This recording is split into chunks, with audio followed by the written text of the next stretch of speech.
ভাষ্য বলি, খুব মনোযোগ দিয়ে শুনতে হবে। সেই সন্তান হতভাগা যে বাবা পেল, মা পেল, জান্নাতকে হাসিল করতে পারলো না। সুতরাং মাদেরকে ভালোবাসতে হবে, বাবাদেরকে ভালোবাসতে হবে। বাবার জন্য অনেক রাত হয়ে গেছে, রিকোয়েস্ট করছেন, অনেকেই বসে আছেন। বাবা গানটি শুনিয়ে দিচ্ছি। মায়ের এক লাইন দু লাইন না শোনালে কেমন যেন হয়, ঠিক কিনা বলেন তো?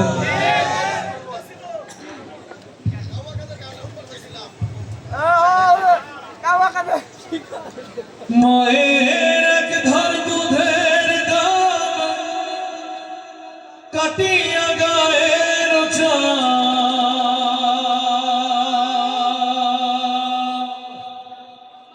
এক ধার দুধের দাম, মায়ের এক ধার দুধের দাম কাটিয়া গায়ের চাম, আপোষ বানাইলে ঋণের শোধ হবে না। এমন দরদি ভাবে কেউ হবে না আমার মা গো, এমন দরদি ভাবে কেউ হবে না আমার মা গো। ওরে প্রসবের কি ব্যথা, মা জানে সে কথা, মরিয়াও যেন মায়ের মরণ হইল না। ওরে প্রসবের কি ব্যথা, মা জানে সে কথা, মরিয়াও যেন মায়ের মরণ হইল না। মায়ে ধরিয়া ধরে কত কষ্ট করে, ধরিয়া ধরে মায়ে ধরিয়া ধরে কত কষ্ট করে, 10 মাস 10 দিন পরে পেল বেদনা।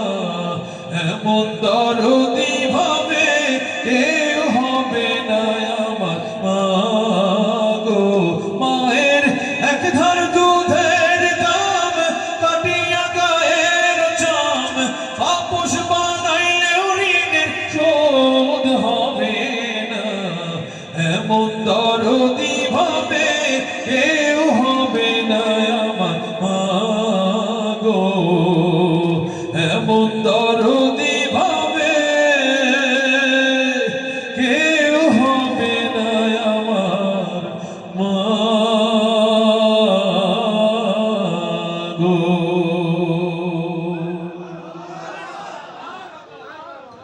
আমার ধারণা এইখানে কোনো ভ্যান চালক, রিক্সা চালক আছে।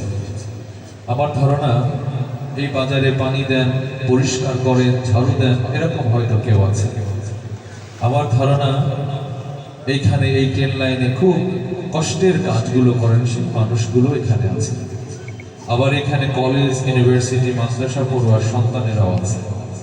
আমি শুধু বলবো, যেই বাবা সকালে ভ্যান গাড়ি নিয়ে বের হয়ে টাকা উপার্জন করে তোমাকে আমাকে মানুষ করে, সেই বাবার ঘামের টাকার সঙ্গে তুমি বেইমানি করো না। যদি বাবার এই শ্রমের মূল্যায়ন তোমার কাছে না থাকে,